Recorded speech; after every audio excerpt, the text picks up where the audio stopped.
10 in my guide to the mechanical raid team, and in this edition I'll be looking at the Avatar of Khaine. I have actually already looked at him 2 times and for various reasons lost both videos I've made, so forgive me if I get if I'm not full of the joys of spring for this one, but I'll try and get through this without wanting to jump off a bridge after spending 3 goddamn hours already doing this. Okay, let's get started. First of all, I think I'm going to be doing just an overview of the boss's abilities, traits and stats. So, not actually too much to get into here, relatively speaking. Its active abilities certainly needs some looking at though, so I think I will start with the Wailing Doom Strikes, and this is my favourite one of its abilities. So, the Avatar of Khaine faces in one of 6 directions and sets all hexes in a straight line 2 hexes wide, yada yada yada, on fire. Now, as you can see from this, it does an initial 3 hits of flame damage, which also cover whichever hexes it's laid over in flame, which is very obstructive, and the 3 hits combined with the flame damage can very quickly chew through the health of something like, say, a Scarab Swarm. It can also deal an appreciable level of damage to your characters as well, especially if they've been previously hit by a large amount of melter damage, which this boss's abilities are certainly capable of doing. This one here, as you can see, it does about 8,000 melter damage on average. Melter damage has a pierce ratio of 75%, so even, despite having very high armor, your characters will still be taking, at a minimum, about 5,200 damage from this ability. So it's no joke. I mean, this is a Legendary 5 avatar, so it's the strongest one that you'll face. But it's just to say that this ability, it can really deal a lot of hurt, which is kind of the theme of this boss in general. Before I move on from this specific ability, there's one thing to note about it that's quite important, and that is the right-hand bias. And so the ability description says it sets the fire in straight line 2 hexes wide. So where do those 2 hexes kind of originate from? Well, one will sort of come out from, say if he's casting it to the south, it will originate from the middle hex of his model, sort of in between his feet. That has the kind of glowing crack effect underneath it. So the one to the north of this hex that I have currently selected, and it'll come down this way. But 2 hexes wide, he's facing south, so will the other band that he sets fire to, will it come down this way, or will it come down this way? Well, the ability is biased towards always originating from his right hand, because that's the hand that is holding the flaming sword. So whichever direction he's facing in, expect it to sort of come from the middle of his model, from one of the lines that it's fired down, and the other one to come from his right hand. So if, say, he fired it to the southeast, it would cover this area, and if he fired it to the southwest, it would cover this area, rather than this area. I hope that's clear enough. Last thing to note about this particular ability is that it has infinite range as well. So that is exploitable in a way that I'll cover later, as this makes it a very useful ability for the boss to have, as far as the player is concerned. Now, the next one, Wailing Doom Sweeps. This is there are 2 of its abilities that are really debilitating to your that will be debilitating to your battles, and this is one of them. So faces in one of 6 directions again, and sets a cone of hexes in range 2 in front of it on fire. Now, I don't like that description at all, because you might think, oh, a cone, how big is a cone? Is that the cone? Is that the cone? Sorry, is that the cone? Well, actually, it sets a cone at range 2 on fire in this pattern. So it goes all the way from here, assuming he's casting it again to the south. So all the way from here to here in an arc. So it's basically covering 120 degrees. It's a very wide-ranging ability. Not only that, but it doesn't just cover hexes at 2 range, it covers hexes at 1 range as well. So you get these 5 hexes here covered by it, and these 7 hexes covered by it. It's a nasty ability. It lays flame everywhere, just like the other Wailing Doom ability, which can essentially, if he does it like that, it will block off the entirety of the upper part of the map for any units that don't have the flying or unstoppable traits. And it deals heavy damage in terms of the melt damage, and it also deals the same free flame hits in its initial casting too. The main thing to notice about this ability, aside from the fact that the description of how it's cast isn't very good, is that because it's cast in this specific pattern, it has to be cast in that pattern in its entirety. What I mean by that is that none of it can go off the edge of the map. So if the boss was to try and cast this ability to the southeast, so he would be able to cast at range 1, he'd be able to cover all of these hexes with fire, and he'd be able to cover all of these hexes with fire, but if he was going to cast the full ability, it'd have to be a hex to the north of the one I currently have selecting for him to also cover with fire. But at that point, the map ends. So where he is currently standing, it's not actually possible for him to cast that ability to the southeast or the southwest, despite being able to almost fully cover this area, just because it can't quite fully get activated. He can't use it, and so obviously he can't cast it to the north, northeast, or northwest either, because that would barely be covering any hexes at all. Finally, of the main active abilities, you have the Wrath of Khaine Unleashed, which deals 5 hits of very high flame damage, which is bad news for any swarm units that you might be using, scarab swarms basically. And the main thing to note about that is its huge range. So I'll go into how you want to tackle this boss specifically a bit later, but for now I'm just doing a cold assessment of his abilities. So has a long range, you don't want to let him get into the middle of the map because he'll be covering most of it with this ability, and it pushes all adjacent enemies back 1 hex, which can make it difficult to keep him under control. Of his traits, you have the usual boss traits of big target and immune. The main thing to note here is that the boss is a demon, and because it has a high damage stat and the demon trait allows it to block up to 50% of its damage stat, it means that it has a hugely powerful block, 25% chance to block 1001 damage, and blocks occur after damage has gone through armor, so that can potentially reduce your hits to 0 damage if you're unlucky. And again, this is one of the sort of breed of bosses where killing the side bosses doesn't affect its defensive and offensive stats too much, so its armor stat is very high comparatively to, say, Gazgol or Hive Tyrant or Tervagon, for example. So this is another boss, especially when you take his block into account, like Mortarion, where it is absolutely crucial with Roe that you get the high ground relative to the boss, otherwise you will not be doing very much damage at all to the boss, just because of Roe's low pierce and reliance on overcoming an enemy's armor stat to do any sort of decent level of damage.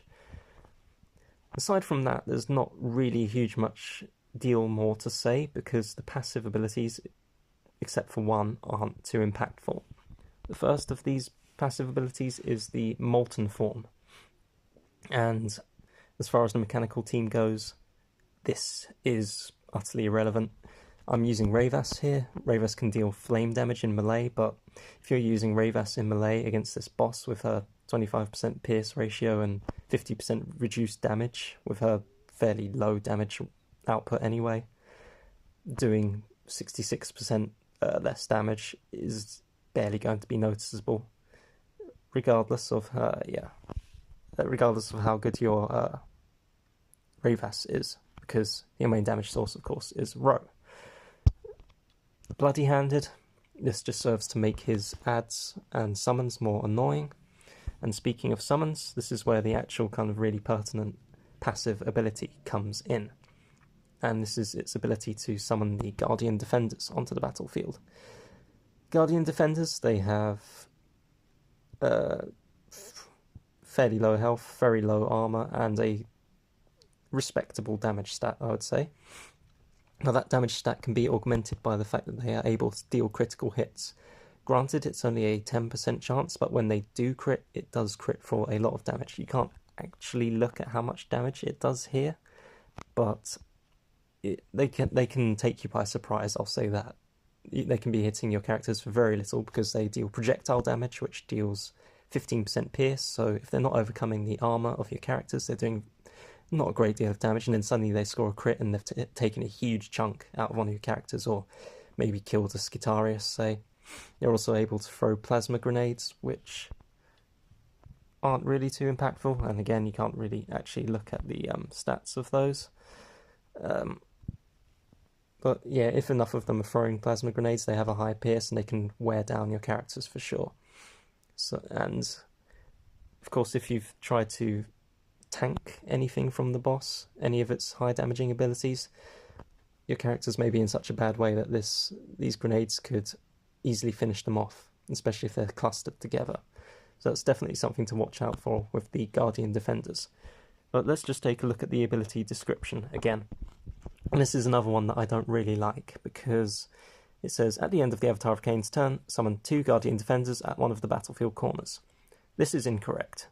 Well, they are summoned at battlefield corners, but these battlefield corners don't count, at least on this map.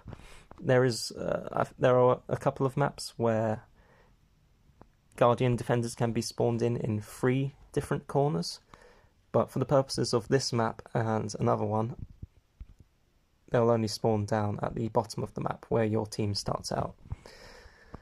And so they'll either spawn in this area, so with the 2 Guardians on these 2 hexes, or this area with the 2 Guardians on these 2 high ground hexes. And this ability has an element of randomness to it, but that can be controlled to make it predictable, which is something that I like doing. I like my boss fights being predictable, so I can lay things out the same way and expect to get the same results, which is just generally a good thing to have happen with the mech team. So the layer of RNG is that if both spawn points are unobstructed, it's not set which side the Guardians will spawn in on.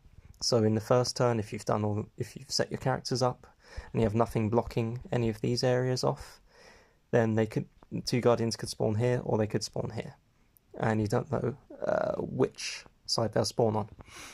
Now, when I say blocking the areas, blocking them is quite simple. You only need to have one character or summon blocking one of the hexes in the spawn area, and that will completely stop the Guardians from being able to be spawned there. So if you have a spore mine, say here, at the end of your first turn, but this is clear, then the Guardians will spawn in this area, and they will spawn there every time, because that's the only option that they have to spawn in. If you have something blocking this area, and then something blocking this as well, then no Guardians will spawn at all. So that's one way of stemming the flow of them, potentially, which is something that I like to do later on in the battle. Earlier on in the battle, it can vary depending on what you want to achieve, but yeah, knowing how you can manipulate how they spawn is very useful. There's something also that happens where there is a set logic to this, but I haven't quite been able to figure it out. There's a certain turn in the battle where this doesn't work, but if the Guardians spawn in on one side of the map, in the following turn, they're then not allowed to spawn on that side again. So if you have them spawn in here, and then you kill them, for example, and then you want to stop any Guardians spawning in the next turn, you don't have to worry about blocking off this spawn point. You can just block this one off, and they will not spawn at all. Again, there is a certain turn in the battle where they will spawn for a second time in the same area that they just spawned in the previous turn. I'm not exactly sure how that works, so maybe you'll be able to figure that out. It's just something I've noticed, at least a bit of a pattern there. So aside from that, of course, it would be remiss of me not to mention the Warlocks, because no matter what you do, you will have Warlocks to face in this battle. Killing Eldrion as the side boss will not get rid of all of them. Here you can see they have high armor, high health, and respectable damage as well, at a very high pierce ratio. These guys are dangerous, to say the least, just in terms of their base stats alone. They also have a very strong block with a annoyingly high chance of being activated, and against anything that does multi-hits, this isn't necessarily too much of a problem, because it's unlikely they'll chain a lot of blocks in a row with a 33% chance, but against someone like Tan, it can add a lot of variability to how much damage he deals to them, which has its problems, which I'll get into at a later point. But because he only fires one shot, he'll either be massively affected by being blocked, or not affected at all, and there's sort of no in between there. So yeah, anything with a low hit count can be quite unpredictable to use against these guys, which makes them quite annoying. The other annoying thing about them is their ability to cast Reveal on your characters, which causes them to take 33% damage. And it says it causes the character to be revealed, or the target to be revealed for 3 rounds, but I seem to find that it lasts longer than that. Maybe it's just because of how stressful it is to have it cast on a character, but it always seems to last the entirety of the battle, as far as my perception goes. Maybe I'm probably wrong with that, and I'm just biased, but that's how it feels to me. And the reason why it feels so bad is that, well, the boss, as we've seen, already does huge damage of this ability, huge melter damage of this ability, does huge damage of the Wrath of Khaine Unleashed. So if your character is taking 33% extra damage, then they basically can't afford to take a single hit from the boss at all, and you have to be very, very careful with them, and this will basically completely screw up the way that you might have planned out an attack if you're just assuming that the character won't get debuffed in this way. So what you'll need to do is take out both Warlocks at once before they are able to start casting these debuffs on your characters, if you want to try and get up in the face of the boss and tank it. So yeah, very nasty guys, hard to kill, but with Ro using his passive and just the general power of your mechanical team, and in this case I'm using Ray vs Overwatch to deal with them, you can sort of fairly easily deal with them, and hopefully if you do that you'll be alright. So I've talked about face tanking the boss, and what I mean by that is just getting your units up close to it, and due to its large footprint, it has a 7 hex footprint, it's quite easy to control the movement of the boss with just by placing characters in melee with it, because its movement stat is only 3 and it have the ability to fly, so it isn't particularly mobile, and it doesn't usually have a great deal many options for moving around. The only thing that really saves this boss is the fact that its map is generally so flat, which bosses can't stand on 2 different heights of terrain at the same time, so the flatness of the map at least gives it some ability to move around, but it's still quite limited, which is useful to the player for sure. The damage of the abilities, again, my summons, my Skitari on Tan, they're level 50, and they simply can't survive the melter damage. They can't survive the damage from the Wrath of Khaine Unleashed either. If I had Tan's ability at active ability at level 50, and he was adjacent to them, and he was in Conqueror mode, giving them 800 extra armor, they'd have about just under a 50% chance of surviving the Wrath of Khaine Unleashed.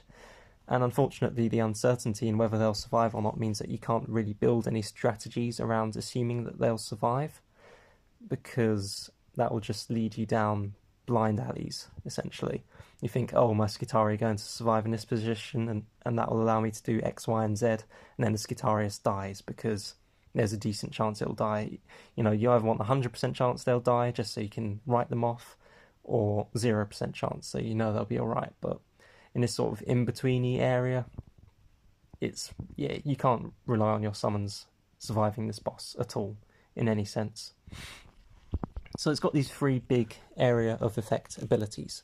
Now how does it decide how to use them? Well, it follows the same logic that Mortarion does when using his lantern, which I covered in my video on him. But to cover that, if you haven't seen that video, what he does when he casts the abilities is he tries to capture as many targets within the area that the ability is affecting as possible.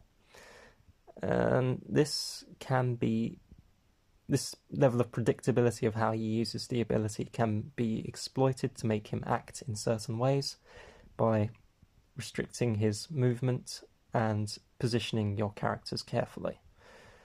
And you'll have to be able to do that confidently to be able to do well against this boss, which is why I'm going to be spending a lot of time sort of going over just the preliminaries here and going through your initial setup that you'll be doing in your first round, so you can make the most out of the rest of the fight.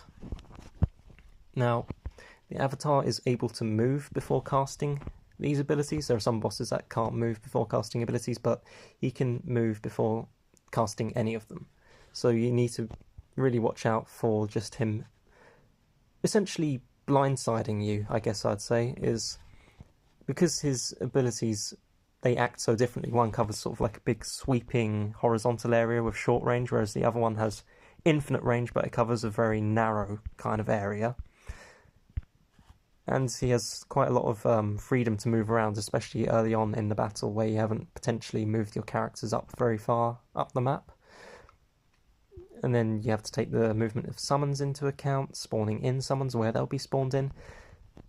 There's a lot of sort of things you have to juggle mentally to try and figure out exactly how the boss will act in the following turn when it casts these abilities, and how it will try and cast them to capture as many targets within the areas as possible.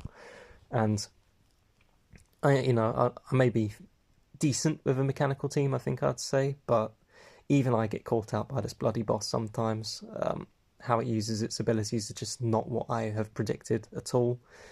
And it just comes down to, you just gotta lose sometimes. Well, not necessarily lose, but experience what the boss does, get caught out by it and think, oh, yeah, okay, that's happened. How can I prevent that in the future? Or what will I need to do with my strategy to prevent this? And this can be really difficult with this boss, which again comes back to setting yourself up really well in the first round, because of how obstructive its abilities are in general. If you move into the area where it's dealing the damage, your characters are probably going to be horribly hurt or die. And then it has the ability to knock back with the Wrath of Khaine unleashed. It lays flame everywhere to stop your characters moving around. How one ability is cast and from where can really affect how the rest of the battle flows, just because of this level of damage and obstruction. And just one tiny little difference at the beginning of a match can cascade into just the battle flowing completely differently to how it would if you just had one character or someone placed just the tiniest bit differently in one round compared to how you do it in a different attempt. So that is definitely something to watch out for. Things can get out of hand very, very, very fast when you're fighting this boss. So when you're spawning in your summons, don't forget to account for them when the boss is casting these abilities. Biovore is essential here for baiting them out the way you want to, just because of being able to put an extra body onto the field sort of where you like, to the extent that you're not putting them adjacent to an enemy. So that can sort of stack the deck in the favour of the boss casting its abilities in certain directions. Also, this boss will, at the start of its turn, on a couple of turns during the battle, it will fire off the melter damage from one ability and then immediately cast another Wailing Doom ability afterwards. So the last thing you want is to assume that the boss is going to move and cast its second ability in a certain way on the basis of certain characters / summons being alive. when those characters and summons actually get killed by the melter damage that it deals in the preceding round. You think, oh, I've got 5 Skitari in a line here, so it will cast Wailing Doom strikes in a certain way. Then it casts the Wailing Doom sweeps on the round before, kills half of them, and then it just moves in a completely different direction and does something that you never predicted it would. Because, of course, you made the silly and mistaken assumption that your weak and pathetic little Skitari might actually survive one of its abilities. Pro tip, they will not. They will die. So... And I'm being facetious there because this is a mistake I've made many times, so I'm not trying to be a dickhead about it. It's just something that happens sometimes, unless, you're super Asperger's pro and photographic memory, you can predict perfectly, blah, blah, you get the point. This is not an easy fight, which is, again, why I'm making a meal out of this, but I need to. So, the most important thing in the early game is to bait the boss in a very specific way. And once you've baited it to where you want it to go, which will probably be quite obvious where you'd want it to go just from the availability of the high grounds on the map, hint hint, the rest of the battle should really be spent trying to keep it in place because of the limited availability of the high ground, which you'll be wanting to exploit against the boss. Of course, if you have row on the high ground hitting the boss, you also don't want the boss to move, just because having the boss move away from row will always put a massive dent in the amount of damage that you're able to deal to the boss, with all of your summons attacking the boss and row unable to exploit his passive against it at all. And there's also the factor of, the boss moving around, because of its AI, and the way that it likes to hit as many characters as possible, it can actually be quite difficult to coax it back adjacent to the high ground once it's moved away. It can be done, I have done it, but it's certainly not easy, and depending on how strong your characters are, how well the battle's going in general, it may just simply be impossible. So the high ground is very precious due to its limited supply and the difficulty of getting the boss next to it and keeping him there. So you really have to cherish having him next to the high ground and do your best to ensure that he doesn't move away at any point. Because getting him back there, if it's at all possible, you're going to have a bad time doing that, probably. Especially if your summons start moving around independent of your control and start blocking off hexes that you want it to move to. For example, Scarab Swarms are really good at doing that, and it's really annoying, but you also want to be using them in this battle for other reasons, so you don't really have a choice in the matter of using them, at least as far as my tactics go when it comes to fighting this boss. So I've talked about boxing the boss in and how disruptive its abilities are, yada yada yada, so how can you tell what abilities it's going to use? The boss follows a set order in which it takes its turns, and you can think of the boss as having 5 turns over the course of the battle. In the boss's first turn, it will cast the Wailing Doom strikes or the Wailing Doom sweeps, depending on which one is able to cover the most targets, as I've previously stated. In the second turn, it will fire off the melter damage of that ability, and then it will begin charging up the Wrath of Khaine Unleashed. In the third turn, it will stay still until it fires off the Wrath of Khaine Unleashed, and then it can potentially move again, and it will cast either the Wailing Doom sweeps or the Wailing Doom strikes, depending on, again, which one can cover the most targets. In the fourth turn, it will fire off the melter damage for that ability, and then fire off whichever ability it hasn't already used.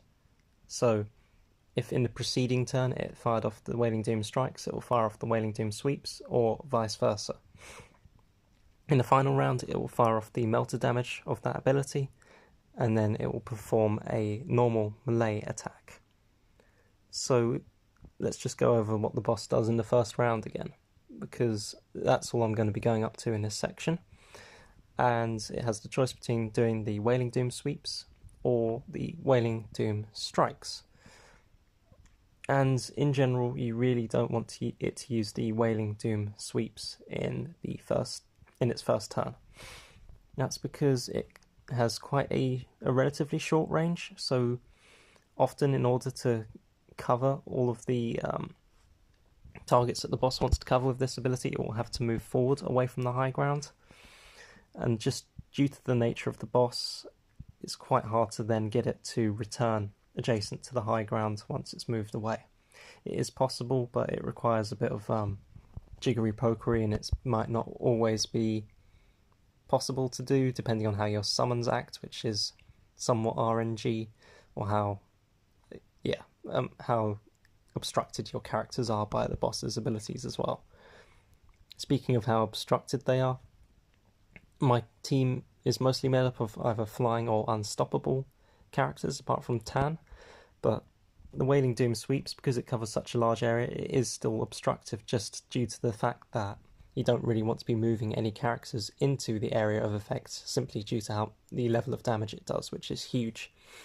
The last thing you want is to start worrying about having to move your characters away from the boss, or having to reserve healing hexes to put characters onto, or using your limited healing resources to get your characters topped up back on the health again. It is perfectly viable to sort of have a character here and there be hit by these abilities if it serves a good purpose, like keeping the boss boxed in. But if you have too many of your characters injured at once, you can then find in later turns that you're not able to box the boss in as you wish, because none of your characters are healthy enough to do so, and you just can't. Your healing can't keep up with the amount of damage that it's dealing out. So that's definitely something to watch out for. If it's in the middle of the map as well, in the following turn, when it starts charging up the Wrath of Khaine Unleashed, this ability of course has a very high range, and if it's in the middle of the map, then that essentially blocks off most of the map to anything that you don't want to be hit by the ability, which will include all of your summons basically, and probably a character or two as well. In general, you don't want your characters to be hit by it, but sometimes, again, it's necessary, it's just not desirable. So, on this map and any of the other maps with high ground, which is most of them bar one, which I despise with every fibre of my being, the high ground, as usual, is the best place you want to put Ro, because it doesn't just give him the high ground damage bonus in this case. Due to the positioning of the high ground and where the avatar would have to be standing for Ro to hit it, it's hard because of the map ending, essentially, behind these high ground hexes. If the boss is standing sort of in this area or in this area, he won't get pushed back by the Wrath of Khaine Unleashed when it does its knockback effect, because there's nowhere for him to be pushed back to, so you don't have to worry about him breaking contact with the boss and missing out on a load of damage. So he can just keep up his punishing onslaught throughout the entirety of the fight, and as long as the boss doesn't move around, you can just be happy and not have to worry too much about Ro, except for his health, of course. So I've waffled on about what you don't want and getting the boss next to the high ground. So how do you actually do that in the first place? Well, it's not all wailing doom and gloom, despite how much of word salad I've made out of this already and how difficult it might sound. It is definitely possible to manipulate the boss's AI to keep it near to the high ground on its side of the map, and that goes for every Avatar of Khaine map, except for the one without the high ground. I've done that with mechanical teams as well, so I'm not just talking about, there is a team that you can use to get the boss to stay next to the high ground. No, specifically it is the mechanical team you can do it with. And what you need to do essentially is exploit the infinite range of the Wailing Doom Strikes ability. What do I mean by that? Well, essentially what you need to do is place a unit very close in front of the boss and kind of form a conga line of characters, summons, spore mines behind it to give it a lot of targets to cover with the ability. You don't want to bunch too many up too close to the boss, because if you bunch too many up too close to it, you'll potentially get it using the Wailing Doom sweeps instead, which you definitely don't want it to do, of course, as I've previously explained. So yeah, definitely you want to kind of, say if you're trying to bait it to cast the Wailing Doom strikes south from where it's currently standing, you'd want to sort of string your characters quite far down the map, just to ensure that it uses that ability and not the dreaded Wailing Doom sweeps. So it will have to cover whichever target is nearest to it if it wants to cover the greatest number of targets. And you can use the right hand bias of the boss when it's casting the Wailing Doom strikes to manipulate this facet of the fight even more finely. So for example, if you have a character here, then the only way for the boss to hit it, if you sort of have a line of characters and summons behind it, is for the boss to move so that its southwest edge is in sort of this area, so it can then cast the ability to the south. Again, if you have a character here, and then 3 more down here, but you have, say, 1 here, then the boss will have to, again, move into this area to hit them all. And of course, if it moves into this area, you can then hit it from the high ground. And this is generally where on this map I'll try and get the boss to move to. So its southwestern edge is around this bit here. And I find that that's quite easy to do. And you can actually get it to do that in 2 ways. You can get it to cast the Wailing Doom strikes to the south, down this way. Or you can get it to cast it to the southeast in this area as well, by moving up Tan around here, getting him spawning Skitari here, moving Row here. You can put a Spore Mine down here as well. So that can give quite a good group of targets for the boss to hit just in this direction with the Wailing Doom strikes. But it has, again, it can't move to this position and cast the ability sort of in this area, because it can't cast the Wailing Doom strikes from its left hand. So if it moved here to try and hit a line of characters in this area, it would be casting the ability down this way. So it would miss these 2 hexes. And if you have a couple of Skitari up here, then it won't want to do that, because it will want to hit as many targets as possible, as I've probably beaten to death at this point. That's how that ability works. Now, I said about getting a character up close to him, and a good candidate for that is Row himself. Row, of course, has a movement of 4, which is decently high, so you can get him nice and close to the boss. You can also potentially, say if you moved Row here, which you could do, you could then maybe shoot him with a mechanical unit from this hex, and then get Row to attack this Warlock with his passive, and then move onto its hex once it's dead. So you can use Row's sort of added mobility from his passive to get him even further up the map. It's not necessarily what you'd want to do on this map, but I do it in a way, actually, in the battle that I'll be showcasing. But I use Ravus's Overwatch to get him to move onto a hex of a defeated enemy. Yeah, it's just one way to control, to get Row decently far up the map.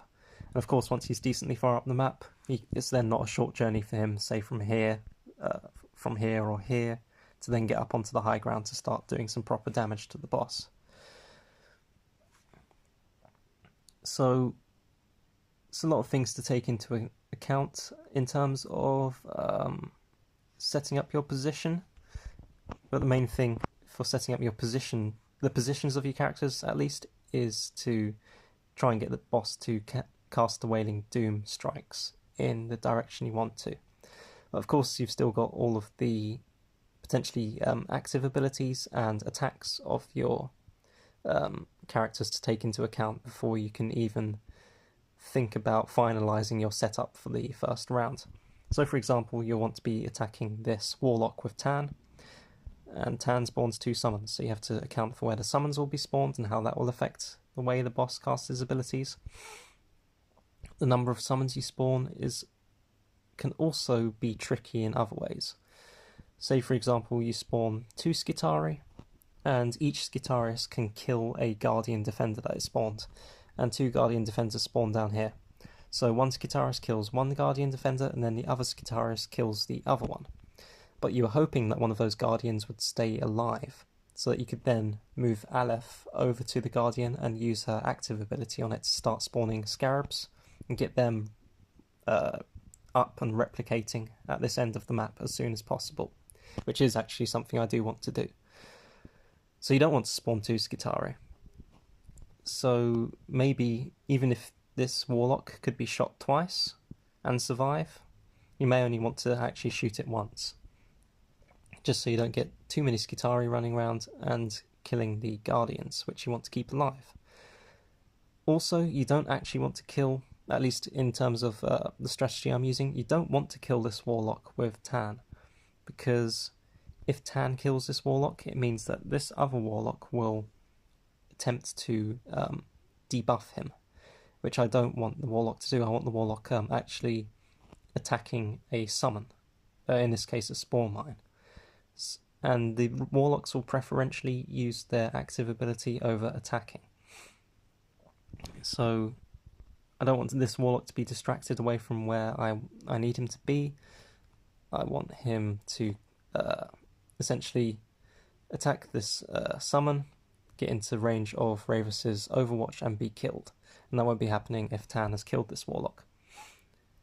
And depending on whether the Warlock blocks or not, depending on whether you get critical hits, depending on whether you debuff the Warlock's armor with Tan's contamination effect, you can have very wildly varying levels of damage that you deal to this Warlock when you're shooting at it with Tan. So it's just something to really be careful of, that you don't accidentally end up putting yourself in a situation where you wanted this Warlock to be attacking something else, but instead, because you accidentally kill this Warlock, then this one decides to start debuffing Tan instead, and making it so that Tan can't survive any of the boss's abilities. There's a lot of sort of balls to juggle mentally, and it can get quite confusing.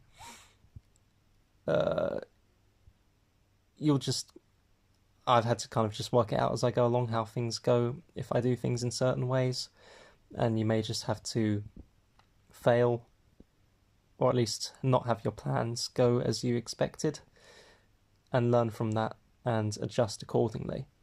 Of course, as your roster grows, gets stronger, maybe you're using different characters, things may just... even if you're using the same characters, this is kind of the point, even if you're using the same characters, as they grow in strength, you may suddenly find that you're killing this Warlock in 1 hit rather than 2, and that drastically affects how the battle flows, just because of the amount of summons that you're able to spawn in this area. Maybe because you can only shoot the Warlock once, you won't be able to get enough characters and summons in this area to bait the Avatar of Khaine to cast the Wailing Doom strikes down this way, and you'll have to adjust your strategies based on that. It can be a right mess, and I'm not going to sugarcoat it. You'll have to really understand how this boss works to roll with the punches when it comes to this stuff. You will be wanting to take out the Warlocks early though, because they can cause a lot of trouble. So just because I'm saying, you might not want to kill them with Tan, that's only because in this situation, if you killed this Warlock with Tan, with my current setup, you'd only be able to kill this Warlock, so you're guaranteeing that Tan would then get debuffed.